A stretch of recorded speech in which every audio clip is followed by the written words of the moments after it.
Bismillahirrahmanirrahim. Assalamualaikum warahmatullahi wabarakatuh. Waalaikumsalam warahmatullahi wabarakatuh. Alhamdulillah hamdan katsiran thayyiban mubarakan fih kama yuhibbu rabbuna wa yarda. Asyhadu an la ilaha illallah wahdahu la syarikalah wa asyhadu anna Muhammadan abduhu wa rasuluh la nabiyya ba'da. Qala Allah Ta'ala fil Qur'anil Karim.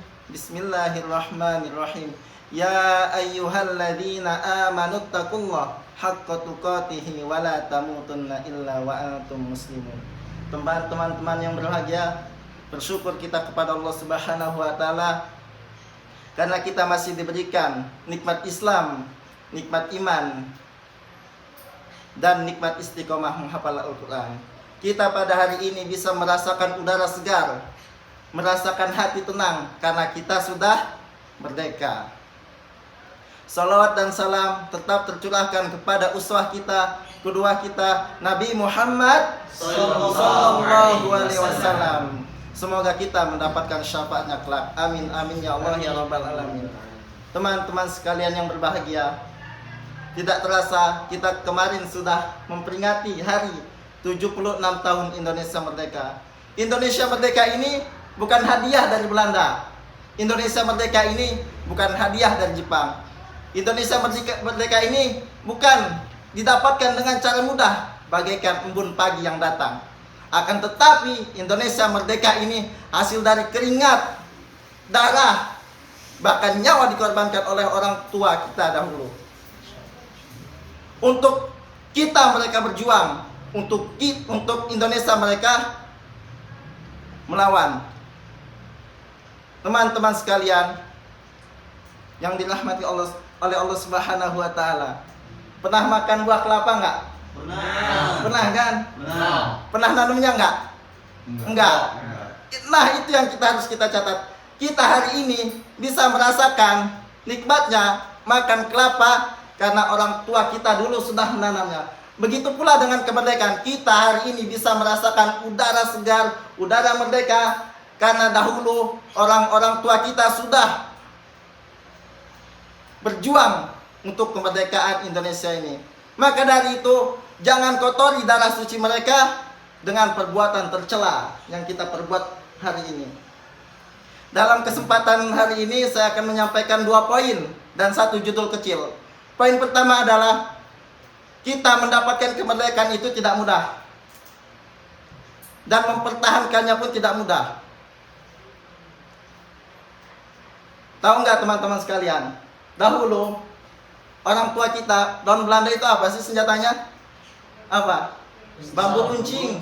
Bayangkan bambu runcing. Lawannya apa? Lawannya tank. Kalau kita pikir secara logika atau secara rasio, itu tidak masuk di akal. Maka dari itu, para pendiri bangsa kita mencantumkan dalam mukadimah Undang-Undang 1945 yang berbunyi, dengan rahmat Allah yang Maha Kuasa. Ini adalah pengakuan yang jujur dari pendiri bangsa kita, bahwa Allah ikut campur dalam proses kemerdekaan. Kalau bahasa Qur'annya apa? Min haitsula yahtasib.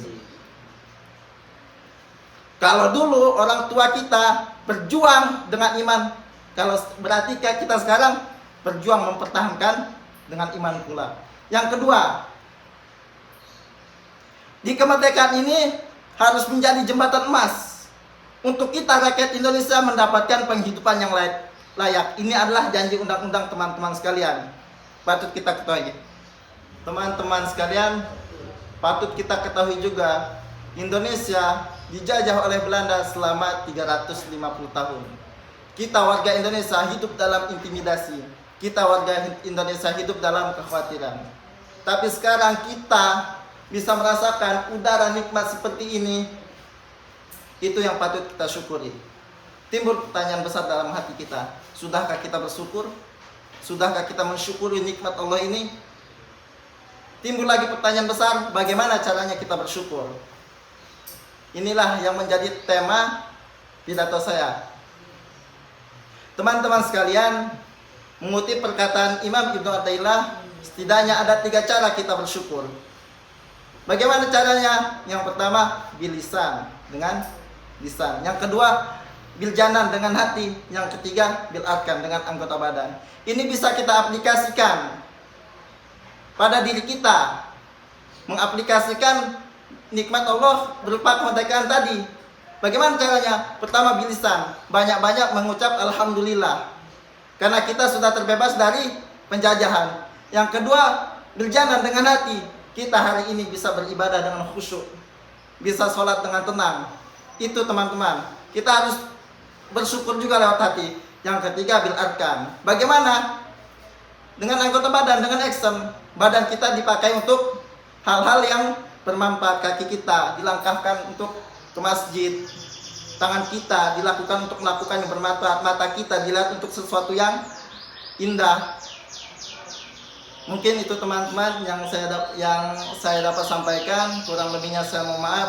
Apakah kesimpulan pada pidato saya hari ini? Yaitu kita harus banyak-banyak bersyukur. Mungkin sekian. Unzur man qala wa la tanzur ma qala. Wassalamualaikum warahmatullahi wabarakatuh.